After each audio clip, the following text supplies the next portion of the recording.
Hello and welcome back to the News Project Live on GNAT-TV's Facebook page. I'm Andrew McKeever, the news director at GNAT-TV's News Project. Pleasure to be with you today on Friday, February 25th. A little snow is falling out there, so all you skiers, I guess, have something to look forward to this weekend. Conditions should be fantastic. Anyway, we'll just turn to some of the stories that we're following this Friday at the end of February. And of course, if it's the end of February in Vermont, that means town meeting is right around the corner. In fact, in a way, town meeting has already begun. The town of Sunderland held its informational meeting this past Monday on February 21st. Voting will be held at the town on Tuesday, March 1st, which is, of course, officially town meeting day around the state. Um, Voting will be at the town hall from 10 a.m. to 7 p.m. And let's see, the Taconic and Green Regional School District also held its informational meeting on Tuesday, the 22nd, voting again on March 1st. Although, of course, I should mention that if you wanted to vote early, you can do that. If you're not going to be in town or got something else going on that day that's going to keep you from going to the polls, you can go to your town clerk and get a ballot. Also, Dorset and Arlington will be holding their information meetings on Monday, the 28th, and of course, voting again on March 1st. Up in Winhall, they'll be doing it the old-fashioned way, I guess you could say. Town meeting in person at the town garage on Old Town Road in Winhall. I believe that starts around 10 a.m. So there'll be a floor meeting and voting there at the same time. I believe again, like other towns, the voting will be from 10 to 7 p.m. Up in Peru, again, online meeting starts at 7 p.m. on Monday the 28th. And I should mention that the meetings in Dorset and Arlington, I mentioned a moment ago. In Dorset, I believe it starts at 7. I think the one in Arlington I believe it starts at 6:30. That's a school district is starting at 6:30. And the select board will also have their turn. So back to Peru, online meeting at 7 p.m. Monday the 28th. Voting on March 1st at the town hall between 9 and 7.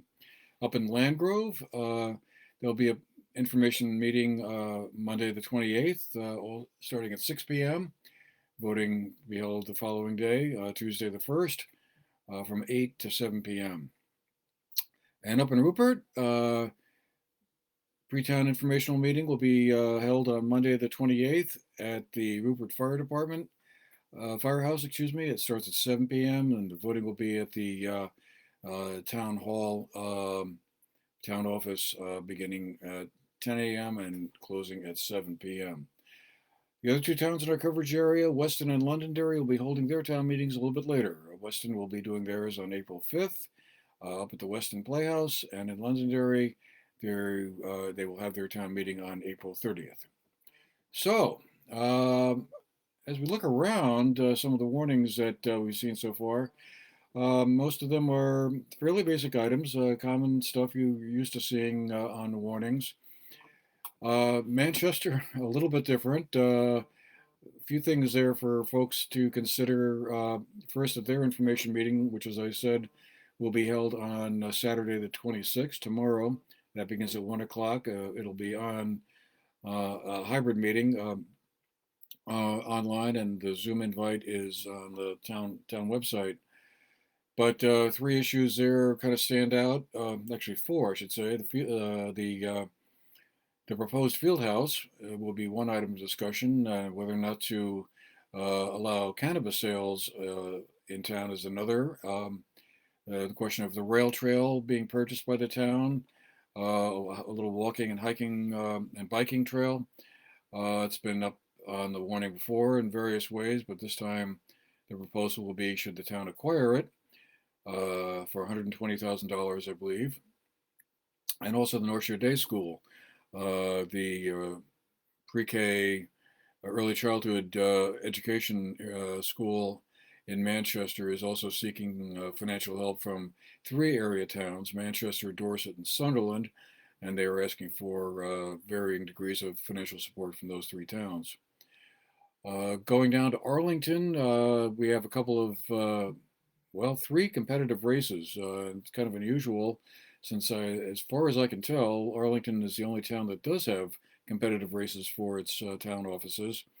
There are two competitive races for select board seats and another competitive race over on the school board side. And a second school board seat is also in play, but only one candidate has stepped forward for that. So, interesting. It would be interesting to see how those all turn out. As many of you know, the field house is an item on several town warnings around our area. It'll be on the ballot as an advisory question in Danby, Dorset, Londonderry, Manchester, Mount Tabor, Peru, and Sunderland.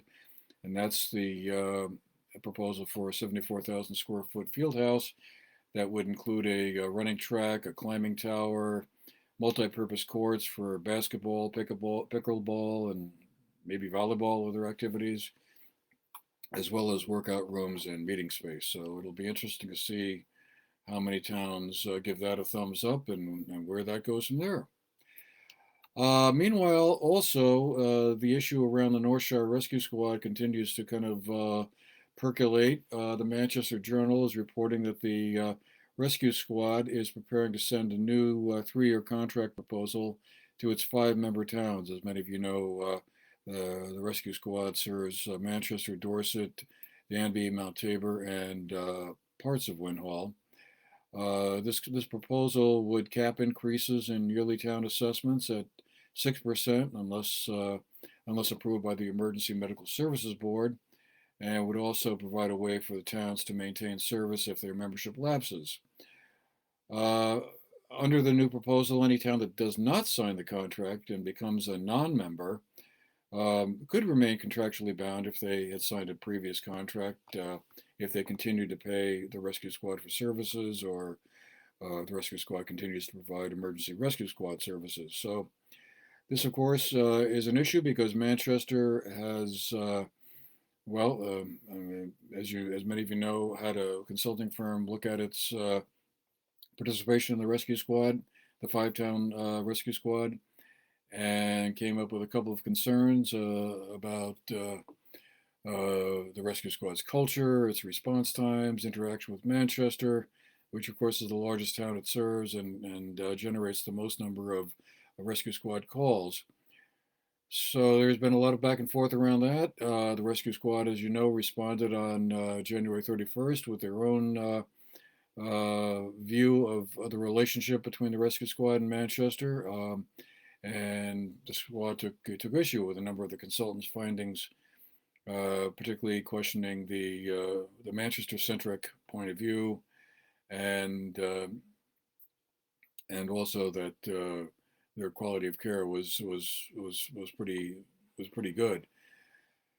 So still being debated back and forth, but at least the two sides are at this point talking to each other, and we will of course be following this very important story as we go forward.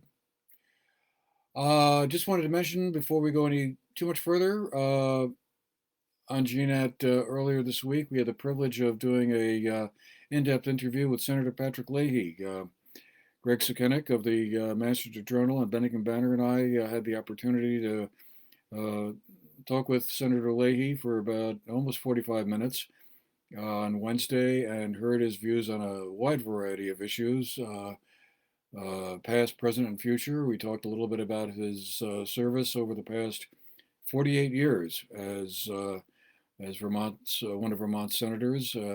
That puts him very close to being one of the longest serving senators ever in U.S. history, which is pretty remarkable when you think about that.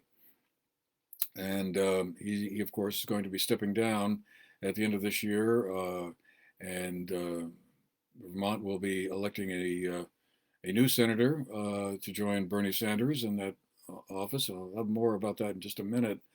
But anyway, just would like to direct your attention to that interview. It's posted on our website, GNAT-TV.org. Quite interesting. We covered a wide range of areas. Just turning briefly to our COVID numbers and the update for today, the Department of Health has released the numbers for today. 227 new cases reported today, 35 Vermonters in the hospital, 5 of them in a intensive care unit. There are 2 more deaths since yesterday, brings us to 595. Locally here in Benton County, 7 of those 227 cases came from Benton County. We've had about 139 over the past 2 weeks. Our next door neighbors in Windham County, 4 new cases and 51 over the past 2 weeks. That compares to 206 new cases yesterday reported, with 37 people in the hospital.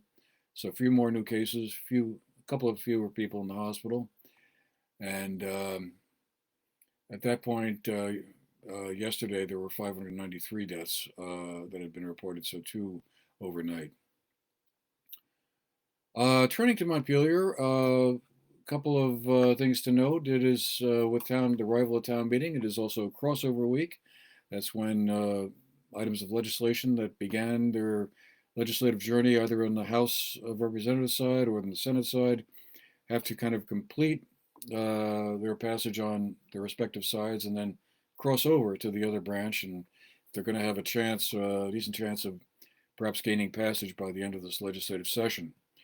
So the legislature, starting today and running through until March 4th, will be, legislators will be back home, presumably talking to constituents and hearing what they have to say about various issues they're working on. A couple of things that have been under consideration recently include a child tax credit. The Senate Committee on Finance is taking up that bill. That would create a refundable child tax credit of $1,200 per child for eligible working Vermonters. The bill passed the House last week, and of course that was probably due in part to the now expired Federal American Rescue Plan Act, or ARPA, child tax credit that is no longer available for families with young children. It would enable eligible Vermont parents to claim a credit for each child 6 years old or younger. And the proponents of the bill estimated it would impact about 51,000 children in Vermont this year. The House also passed the Reproductive Liberty Amendment. It's also known as Prop 5 by a pretty lopsided 107 to 41 vote. That amendment will now become an item on the general election ballot in November. If the measure is approved, it will allow every Vermonter's right to make their own reproductive decisions as to whether or not to become a parent or use temporary or permanent birth control or seek abortion care. Also, earlier this week, Governor Scott vetoed a gun safety bill known as S-30. That bill would have required background checks before firearms were purchased and prohibited guns from Vermont hospitals. And the governor did offer a compromise. Right now, the background check theoretically are supposed to be done within 3 days. If not, a gun could be acquired. That was that Charleston loophole, as is often referred to. The bill S-30 would have required a waiting period of 30 days, or up to 30 days, to have a background check completed. The governor felt that was too long, offered 7 days as sort of a compromise, and I guess that will be one of the items the legislature will consider when they return to Montpelier the week after next. On the climate and environmental front, the Senate unanimously passed a bill that would hold those considered toxic polluters accountable for medical monitoring costs due to chemical exposure caused by a corporate polluter. That bill would also allow the state of Vermont to sue manufacturers of chemicals that damage public facilities and natural resources, and that bill is now going to the House Committee on the Judiciary. The House Committee on Energy and Technology also approved the creation of a clean heat standard program, which would support Vermonters' access to cleaner, more efficient, and more affordable heating options. And with the goal of advancing Vermont's climate goals through the reduction of greenhouse gases. That bill will now go to the House Committee on Appropriations. So turning to politics, Christina Nolan has announced that she is going to be a candidate for the U.S. Senate seat that Patrick Leahy is leaving, as I mentioned earlier. Ms. Nolan is going to run as a Republican. She is the first Republican to announce her interest as a candidate in that seat. That is one that Peter Welch, who's currently Vermont's lone congressperson, has said that he is going to run for the Senate to replace Patrick Leahy. Peter Welch, of course, a Democrat. So far, he's the only Democrat that I'm aware of, at least a significant candidate, to have his hat in the ring there. Ms. Nolan is the former U.S. Attorney for Vermont. She was appointed to that post in 2017, and she was named to that top federal prosecutor role by former President Donald Trump with bipartisan recommendation from both Governor Phil Scott and from Senator Leahy. Also, Jim Condos, Vermont Secretary of State, has announced that this year will be his last in that role. He's been Vermont Secretary of State now for 11 years, since 2010 or 2011, depending how you want to count it. He has announced that he's going to step down, and his Deputy Secretary of State, Chris Winters, has announced that he will like to run for that seat and succeed his then former boss. Winters has worked at the Secretary of State's office for quite a while, about 25 years, and so we'll see if anyone else throws their hat in the ring on that one. And then just finally, a couple of events going on this weekend. Well, one in particular we'll just mention. There's an open house tomorrow at the Arlington Common. That'll be held from about 10 a.m. to 5 p.m. The Arlington Common, of course, is located down near the corner of Route 313 and 7A, site of the former Catholic Church in Arlington and the rectory mansion there. There'll be opportunities to meet wellness instructors in the morning. They are setting up a wellness center there, and also to learn about co-working opportunities, I guess particularly in the afternoon from 3 to 5. So you can learn more about that on the events page on GNAT-TV's website, GNAT-TV.org. You'll find out about a whole lot of other things you can do this weekend if you've got the time and inclination. And on that, we'll leave it there. So hope you all have a good weekend. Thanks again for being with us today. And, well, we'll see you next week. All right. Take care.